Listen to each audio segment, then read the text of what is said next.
Welcome to the channel, where we delve into the mind of a villain. In this entry, we'll be taking a look at Raul Silva, the former MI6 agent turned cybercriminal from the Bond movie Skyfall. One of the outstanding villains in the Craig era, Silva was a great antagonist, proving to be an effective foil for Bond, the likes of which we have not seen since 006 and GoldenEye. Despite only appearing from the second half of the film, his motivation and backstory are compelling enough to earn him a spot as a more memorable Bond villain, perhaps even a sympathetic one. Silva was originally Tiago Rodriguez, an MI6 agent stationed in Hong Kong.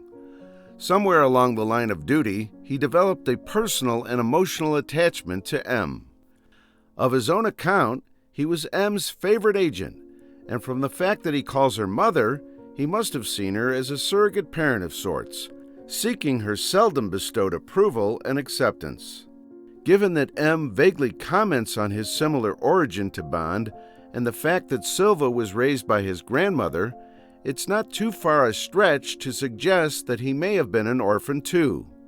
It is this view of M as a maternal figure that lies at the root of Silva's anger.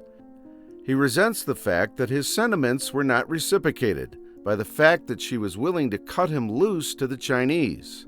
It's worthwhile to note that before he realizes her betrayal, Silva had the fortitude to endure the 5 months of torture and interrogation.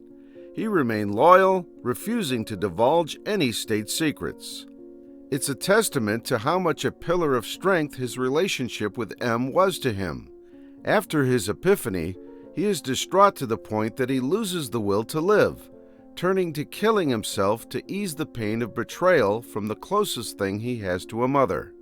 And even then, he still protects her secrets. When he survives, he instead draws strength from another source, the desire for revenge. In his own words, he needed to look into her eyes one last time.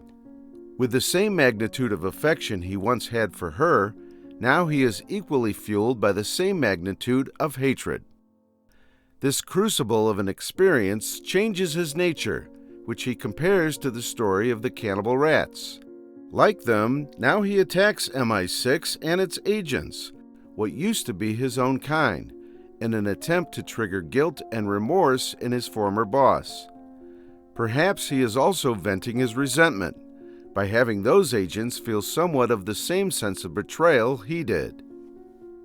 However, Silva finds an exception in Bond and is endeared to him by the common ground that they share, that they were both seemingly betrayed by M. He describes himself and Bond as the last two cannibal rats, set free to destroy each other. Silva is an effective villain, as he is an image of what Bond could become. He enters Bond's life at a point when he is disillusioned and uncertain of his place in the Secret Service. Earlier in the film, M placed the mission above the safety of her own agents, resulting in Bond getting shot. Bond resents that decision and feels that she should have trusted him to get the job done. Silva appears to be entertained by Bond for the time being, mocking him for clinging on to his faith in the old lady. He attempts to turn him against M as well, citing the fact that she left him out to dry, sending him out on the mission when his body was in shambles and when his psych profile demands that he be dismissed from the service. Due to his close brush with death, Silva adopts a minimalistic approach where he only retains the essentials and eliminates anything the moment it becomes redundant. While this would normally be an admirable trait, especially when it comes to material possessions, Silva's approach is evil, as he doesn't just stop at objects, but applies it to people as well. Now, other than revenge against M, he finds no other purpose than to undertake his own missions to curb his rage, causing chaos and anarchy simply as a hobby. When Silva does meet M again from behind prison glass, it only further whets his appetite for vengeance. While he resents her, it would appear Silva is also somewhat yearning for reconciliation with her. Early on, he quickly comments on how she does not show any sign of remorse. His graphic description of his sufferings and his suicide attempt was meant to change that, but to no avail. He then becomes aggressive when she refuses to use his real name and mentions striking off his name from the memorial wall, a sign of her rejection of what he used to mean to her. In his final attempt to stimulate regret in her, he shows his state in all its ugliness, telling her to look upon her work. To a certain extent, Silva's resentment of M is understandable. We don't know the exact details of what transpired, but Silva must have been doing something quite off the books if the Chinese were willing to exchange 6 agents for him. It's possible that M doing the trade really was the best outcome, and that any rational person in her situation would have done so.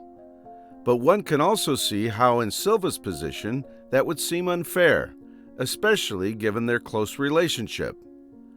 Maybe there was another way to reacquire those 6 agents without trading lives, and while Silva may have crossed his mission limits, it's doubtful if what he was doing really warrants the punishment of imprisonment and constant torture. Perhaps all Silva wanted to hear were the words, "I'm sorry."